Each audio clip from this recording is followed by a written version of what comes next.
আমাদের কাছে দুটি অপশানই আছে। হ্যাঁ, আমাদের কাছে দুটি অপশানই আছে। প্রথম অপশানটি হচ্ছে যে আমরা আমাদের আগামী 2-3 বছর এনজয় করে বাকি জীবনটাকে বাজেভাবে অতিবাহিত করি।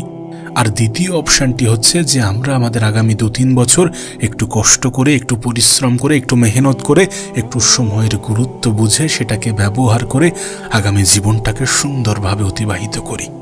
তবে হ্যাঁ, কোন অপশানটিকে আমরা চুজ করব, কোন অপশানটিকে আমরা গ্রহণ করব, আমরা অ্যাকসেপ্ট করব, সেই স্বাধীনতাও আমাদের কাছে আছে।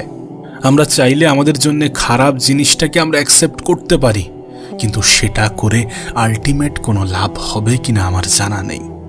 তবে তোমাকে একটা কথা বলি, এ পৃথিবীতে কেউ তোমাকে জায়গা করে দেবে, এ পৃথিবীতে কেউ তোমার লড়াইটা লড়বে যেন এমন কোনো আশা রেখো না।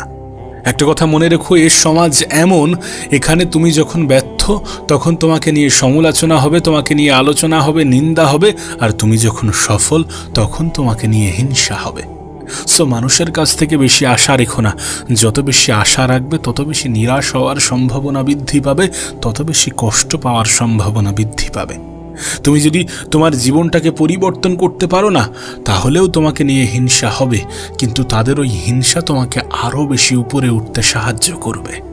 আমি তো বলবো নিজের পরিবারের দিকে তাকাও, নিজের মা বাবার দিকে তাকাও। এর থেকে বড় মোটিভেশন কিছু হতে পারে না।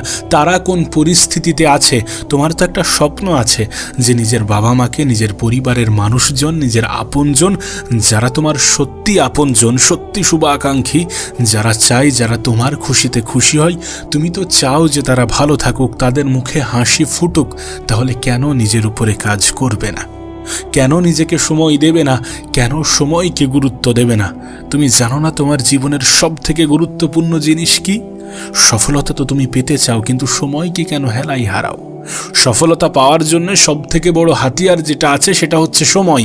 সময়কে গুরুত্ব দাও, সময়কে কাজে লাগাও, ভালোভাবে নিজের কাজে মন দাও, জীবনে একটা স্বপ্ন রাখো এবং সেই স্বপ্ন পূরণের জন্য যা যা করা উচিত সেটা করো। নিজেকে বোঝাও, খারাপ জিনিস থেকে দূরে থাকো, সময়ের অপচয় করে এমন বন্ধুবান্ধব ত্যাগ করো যেখানে গেলে তোমার মধ্যে ইমপ্রুভমেন্ট আসে, সেখানে যাও।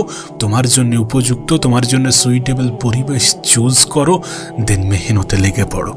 দেন 2-3 বছর নিজেকে দাও, নিজেকে সময় দাও। এই 2-3 বছর তোমার ভবিষ্যৎকে ব্যাখ্যা করবে, তোমার ভবিষ্যৎকে ফুটিয়ে তুলবে, তোমার আগামী জীবনগুলোকে সহজ করবে। দেখো, আজকের ফাঁকি তোমাকে কাল ভোগ করতেই হবে। যদি আজ তুমি মেহনত করো, ঠিক যেমন ফল পাবে, তেমনি আজ যদি তুমি ফাঁকি দাও, যদি সময়কে হেলাই হারাও, যদি সময়ের গুরুত্ব না বোঝো, তাহলে কাল তোমাকে সময়ের গুরুত্ব বুঝিয়ে দেবে। সত্যি বলছি, মানুষকে প্রত্যেকটা জিনিসের জন্য পে করতে হয়। যদি আজ সত্যি তুমি নিজের জীবনটাকে এমনভাবেই কাটাতে থাকো, যেমনভাবে কাটালে তোমার মধ্যে কোনো ইমপ্রুভমেন্ট আসে না, যেমনভাবে কাটালে তুমি যেন এই পৃথিবীতে কোনো মৃত ব্যক্তির মতো জীবনযাপন করো, তেমনভাবেই যদি তুমি তোমার সময়, যদি তুমি তোমার জীবনকে অতিবাহিত করো, তাহলে তার জন্য কি তোমাকে পে করতে হবে না? অবশ্যই পে করতে হবে, এবং এতটা ক্ষতির সম্মুখীন হতে হবে যেটা তুমি কল্পনাও করতে পারবে না। পরিবারের দিকে তাকাও, নিজের বর্তমান সিচুয়েশনের দিকে তাকাও, দেখো যে মানুষ তোমাকে কতটা গুরুত্ব দিচ্ছে। তুমি জানো মানুষ আমাদেরকে কেন গুরুত্ব দেয় না? কারণ আমরা আমাদের জায়গাটা তৈরি করতে পারি না। মানুষ গুরুত্ব দেবে, সত্যি বলছি, যখন তোমার জীবন বদলাবে, যখন তোমার পকেটে টাকা আসতে শুরু করবে না, তখন তোমার কথা, তখন তোমার আচরণ, তখন তোমার ব্যবহার মানুষের কাছে মূল্যবান হতে শুরু করবে। তখন তোমার কথাগুলোকে মানুষ মূল্যবান ভাবতে শুরু করবে। আজ যেমন মানুষ তোমাকে ক্যাজুয়ালি নিচ্ছে, কাল তেমনটা নেবে না। শুধু তোমার মধ্যে পরিবর্তন আনতে হবে, শুধু তোমাকে পৃথিবীর সামনে নিজেকে প্রমাণ করতে হবে যে ইয়েস আই ক্যান, আমি পারবো, আমি পারি, আমার দ্বারা সম্ভব, আমি যদি চাই অনেক কিছুই করতে পারি। এটা নিজের কাজের মাধ্যমে বাস্তবে ফুটিয়ে তুলতে হবে। তুমি কি জানো না যে মানুষ দেখতে পছন্দ করে? আজ তুমি যেটা বলবে, কাল সেটা মানুষ এক কান দিয়ে শুনে আর এক কান দিয়ে ভার করে দেবে, কিন্তু তুমি যদি দেখাও, মানুষ দেখবে। হিংসা করবে, করুক না, হিংসা করে কোনো ক্ষতি করতে পারবে না, কারণ হিংসুক মানুষদেরকে স্বয়ং উপরওয়ালাও পছন্দ করেন না। হিংসা করে কেউ কখনো তোমার কোনো ক্ষতি করতে পারবে না। তুমি যদি চাও যে আমি মানুষের কাছ থেকে সম্মান অর্জন করব, তুমি যদি চাও যে যারা আমাকে গুরুত্ব দিচ্ছে না তাদের কাছে গুরুত্ব পাবো, তুমি যদি চাও যে যারা ছেড়ে গিয়েছে তারা যেন এটা অনুভব করে যে আমি ভ্যালুয়েবল, আমি মূল্যহীন নই, তাহলে তুমি নিজের উপরে কাজ করো। এ পৃথিবী এমনই, এখানে যোগ্যতা দেখে সম্মান করা হয়, যোগ্যতা দেখে ক্ষমতা বিচার করা হয়। নিজেকে প্রশ্ন করো যেখানে আছো আর যেখানে পৌঁছাতে চাও, যে বর্তমান এবং নিজের ভবিষ্যতের স্বপ্নের মধ্যে কতটা গ্যাপ আছে নিজেকে প্রশ্ন করো, এবং সেই গ্যাপ পূরণের জন্য যেটা করা উচিত, যতটা করা উচিত, যেভাবে করা উচিত, যতটা পরিশ্রমের প্রয়োজন করো। পরিশ্রমের কোনো বিকল্প হয় না।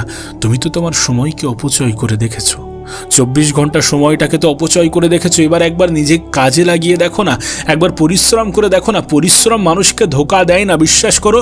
পরিশ্রমের মাধ্যমে হয়তোবা পরিশ্রম করার পরেও কখনো কখনো ব্যর্থতা আসে, কিন্তু পরিশ্রম আমাদেরকে ধোঁকা দেয় না। পরিশ্রম করার পরে যদি ব্যর্থতা আসে, সেই ব্যর্থতা আমাদেরকে শেখায় যে পরবর্তী সময়ে যাতে ব্যর্থতা না আসে সেটার জন্য কি করা উচিত। নিজের উপরে কাজ করো, গোপনে মেহনত করো, পরিশ্রম করো। আজ যেখানে আছো, কাল যেখানে পৌঁছাতে চাও, সেটার মধ্যে একটা সংযোগ স্থাপন করো। তুমি তো জানো যে পরিশ্রমের কোনো বিকল্প নেই। তুমি তো জানো যে যখন কোনো মানুষ সফলতা পায় না তখন তার সমাজে সম্মান নেই। সত্যি বলছি, এটা বাস্তব। আমরা হয়তো বা অ্যাকসেপ্ট করি না, আমাদের হয়তো বা মানতে অসুবিধা হয়, কিন্তু নিজের উপরে কাজ করাটা প্রয়োজন। যদি তুমি সম্মান চাও, যদি তুমি শ্রদ্ধা চাও, যদি তুমি ভালোবাসা চাও, যদি তুমি তোমার পরিবারের মুখে হাসি ফোটাতে চাও, যদি তুমি তোমার জীবনের সমস্যাগুলোকে কমাতে চাও, তাহলে কাজ করো নিজের উপরে, অর্থ উপার্জন করো। অর্থের গুরুত্ব তখনই বোঝা যায় যখন পরিবারের মানুষ হসপিটালে ভর্তি হয়। টাকার গুরুত্ব তখনই বোঝা যায় যখন খুব আপন মানুষগুলো সরকারি হসপিটালে ভর্তি হয়ে অসহায়ের মতো দিন কাটায়, জীবন কাটায়। তুমি তো জানো সমাজের কি অবস্থা। তুমি তো জানো যে অর্থশীল মানুষ এবং অর্থহীন মানুষের মধ্যে কতটা ব্যবধান আছে। এরপরেও যদি তোমার মনে হয় যে সফলতা অর্জন করাটা প্রয়োজন নয়, এরপরেও যদি মনে হয় যে জীবনে পরিবর্তন আনাটা প্রয়োজন নয়, এরপরেও যদি তোমার মনে হয় যে আগামী 2-3 বছরকে তুমি এইভাবেই হেলাই হারাবে, এইভাবেই সময়ের অপচয় করবে, এনজয় নামক বাজে শব্দটাকে নিজের জীবনে প্রবেশ করিয়ে নিজের ভবিষ্যৎকে ধ্বংস করবে, যদি তোমার মনে হয়, তাহলে তুমি এভাবেই জীবন কাটাতে পারো, যেভাবে জীবন কাটালে তোমার জীবনটা মৃত মানুষের মতো অতিবাহিত হয়। বোঝো, পরিস্থিতিকে বোঝো। এমনটা নয় যে তোমার দ্বারা সম্ভব নয়, অবশ্যই সম্ভব। শুধু নিজের উপরে বিশ্বাস রাখতে হবে, যেটা তুমি রাখো না। তুমি মনে করো যে তোমার দ্বারা হবে না, আর এটাই তোমার সব থেকে বড় নেগেটিভ, সব থেকে বড় ভ্রান্ত ধারণা। এমনটা নয় যে তোমার দ্বারা হবে না। যদি কেউ তোমাকে বলে যে তোমার দ্বারা হবে না, তারা তোমার বিষয়ে আদৌ জানে না, তারা তোমার ক্ষমতা সম্বন্ধে আদৌ জানে না। আমার তো মনে হয় তুমি নিজেও তোমার ক্ষমতা সম্বন্ধে জানো না। যদি ক্ষমতা সম্বন্ধে জানতে, তাহলে নিজের উপরে সন্দেহ করতে না। সময় আছে, সুযোগ আছে, এটাকে কাজে লাগাতে হবে। কারণ সময়, সুযোগ আমাদের জীবনে সব সময় আসবে না। এখন আছে, এটাকে কাজে লাগাও। দেখো, আমি জানি না তোমার বয়স কত, আমি জানি না তুমি জীবনের কোন পর্যায়ে দাঁড়িয়ে আছো, কিন্তু এটুকু জানি যে তোমার জীবনে কোনো স্বপ্ন তো আছে। জীবিত মানুষের জীবনে স্বপ্ন থাকবে। যদি স্বপ্নবিহীন মানুষ হয়ে থাকো, তাহলে পৃথিবীতে কেন আছো? স্বপ্ন দেখো। যদি স্বপ্ন নাও থেকে থাকে, স্বপ্ন দেখো যে আমার পরিবারের মানুষগুলোকে আমি ভালো রাখবো। স্বপ্ন দেখো যে আমার পছন্দের জিনিসগুলোকে আমি অর্জন করব, হাসিল করব। স্বপ্ন দেখো যে আমি একটু ভালো জীবন কাটাবো। যদি আমার পরিবারে কেউ অসুস্থ হয়, যেন ভবিষ্যতে তাদেরকে অসহায়ের মতো ঘুরতে না হয়, এমন চিন্তা ভাবনা রাখো এবং স্বপ্ন দেখো। স্বপ্ন দেখাটা প্রয়োজন, কারণ স্বপ্ন সত্যি হয়। সত্যি বলছি, মানুষ যেমনটা চিন্তা করে তেমনটা হয়ে যায়। শুধু বিশ্বাস রাখতে হবে, কারণ খারাপ সময় তো আসবে। জীবনের যাত্রা যত বড় হবে, স্বপ্ন যত বড় হবে, তত বেশি খারাপ সময়ের মুখোমুখিও তোমাকে হতে হবে, এবং সেটার জন্য নিজেকে প্রস্তুত রাখতে হবে। তুমি কি নিজেকে প্রস্তুত করছো বা করেছো? করো। যদি নাই করে থাকো, তাহলে করো। আর মেহনত করো, পরিশ্রম করো। পরিশ্রম তোমাকে কখনোই ধোঁকা দেবে না। উপরওয়ালা পরিশ্রমী ব্যক্তিদেরকেই অধিক পছন্দ করেন, এবং তিনি তাদেরকেই পুরস্কৃত করেন যারা চেষ্টা করেন। তুমি যদি চেষ্টা করো, তাহলে কেন তোমাকে পুরস্কৃত করবেন না? আর তোমার হাতে তো চেষ্টা আছে।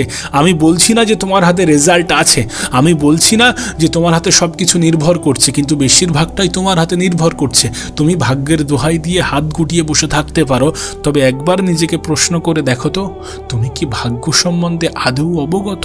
তুমি কি জানো তোমার ভাগ্যে কি আছে? তাহলে কেন সন্দেহ করো? কেন বলো যে ভাগ্যে যেটা আছে সেটাই হবে? আমি চেষ্টা করে কি করব? এত মেহনত করে কি করব? মেহনত করাটা প্রয়োজন। যখন পৃথিবীর সফল ব্যক্তিগুলো তোমাকে বলে যে মেহনতের কোনো বিকল্প নেই, যখন পৃথিবীর সফল ব্যক্তিগুলো তোমাকে 14 থেকে 16 ঘন্টা মেহনত করার কথা বলে, তখন তুমি কেন করবে না? আমি জানি না তুমি জীবনের কোন পর্যায়ে আছো। তুমি স্টুডেন্ট হতে পারো, তুমি জব করছো, এমনটা হতে পারে, কিন্তু সেটার পরেও যে অবশিষ্ট সময় আছে সেটাকেও কাজে লাগানো সম্ভব। আর যারা এমনটা করছে তাদের জীবনে কি পরিবর্তন আসছে না? অবশ্যই আসছে, কারণ মেহনত করলে রেজাল্ট আসবে, পরিশ্রম করলে রেজাল্ট আসবে, কারণ পরিশ্রমী ব্যক্তিদের সঙ্গে ভাগ্য থাকে। তুমি ভাগ্যের উপরে ছেড়ে দিয়ে হাত গুটিয়ে বসে থাকতে পারতে, আমরা ভাগ্যের উপরে ছেড়ে দিয়ে হাত গুটিয়ে বসে থাকতে পারতাম, তবে যদি আমরা আমাদের ভাগ্য সম্বন্ধে জানতাম। আবারও বলছি, পরিশ্রম করতে হবে। আগামী 2-3 বছর যদি আমরা আমাদের তরফ থেকে চেষ্টা করি, পরিশ্রম করি, মেহনত করি, তাহলে তার ফল আমরা পাবো। আর যদি সত্যি এমনভাবেই জীবন অতিবাহিত করি যেমনভাবে জীবন অতিবাহিত করলে আমাদের জীবনে ভালো কিছু ঘটবে না, যদি সত্যি তেমনভাবে জীবন অতিবাহিত করি, তাহলে একটা সময় পরে আমাদেরকে আফসোস করতে হবে। আফসোস করতে হবে, এটা বাস্তব, এটা সত্য। বিশ্বাস করো, যে জীবন তোমার কাছে বিরক্তিকর মনে হচ্ছে, সেই জীবন তোমার কাছে সুন্দর মনে হবে। যে ভবিষ্যৎ তোমার কাছে অন্ধকার মনে হচ্ছে, সেই ভবিষ্যৎ তোমার কাছে উজ্জ্বল মনে হবে। যেখানে তোমার জীবন তোমার কাছে বোরিং লাগছে, সেই বোরিং জীবনকে তুমি এনজয় করতে শুরু করবে। শুধু তুমি তোমার আগামী 3-4 বছর বা 2-3 বছর নিজেকে দিতে শুরু করো। তুমি তোমার আগামী 2-3 বছর মেহনতে বিশ্বাস করো, ভাগ্যকে ছেড়ে দাও, ভাগ্যকে ভুলে যাও। পরিশ্রমী ব্যক্তিদেরকে নিরাশ হতে হয় না, এটা মন মস্তিষ্কে ঢুকিয়ে নাও, প্রবেশ করিয়ে নাও। এটাই হবে আর এটাই হয়ে থাকে। কেন এটা বোঝো না? কেন এটা বোঝো না যে সময়ের থেকে বড় কোনো সম্পদ হয় না? কেন এটা বোঝো না যারা সময়ের গুরুত্ব দেয় তাদেরকে সময় কখনোই নিরাশ করে না? পরিশ্রম করতে হবে, বেশি না 2-3 বছর নিজেকে দিতে হবে। 2-3 বছরে অনেক কিছু করা সম্ভব যদি তুমি প্রতিনিয়ত চেষ্টা করো। এমনটা নয় যে 2 দিন করলাম, 1 দিন বিশ্রাম নিলাম, এমনটা নয়। প্রতিনিয়ত চেষ্টা করতে হবে। তুমি জানো না তোমার কতটা ক্ষমতা। সত্যি বলছি, তুমি যদি তোমার ক্ষমতা সম্বন্ধে অবগত হও না, কখনোই নিজের উপরে সন্দেহ করবে না। তুমি যে নিজের উপরে সন্দেহ করো, এর একটাই কারণ তুমি তোমার ক্ষমতা সম্বন্ধে অবগত নও। Believe in yourself. নিজেকে চেনো, নিজেকে বোঝো, নিজের উপরে বিশ্বাস রাখো। তোমার দ্বারা সম্ভব। যদি তুমি স্বপ্ন দেখো, স্বপ্ন পূরণ হয় যদি তুমি চেষ্টা করো। আর এটাই তোমার জন্য সঠিক সময়। এখন থেকেই চেষ্টা করো। আগামী 2-3 বছর নিজেকে দিতে শুরু করো, যাতে আগামী জীবনে পস্তাতে না হয়, যাতে সময় তোমার হয়ে কথা বলে, তোমার হয়ে লড়াই করে, তোমারই সঙ্গ দেয়। আর সত্যি বলছি, এটা হওয়া সম্ভব যদি তুমি চেষ্টা চালাও, যদি তুমি নিজের উপরে বিশ্বাস রাখো, যদি তুমি ভাগ্যের উপরে ছেড়ে দিয়ে হাত গুটিয়ে বসে না থাকো।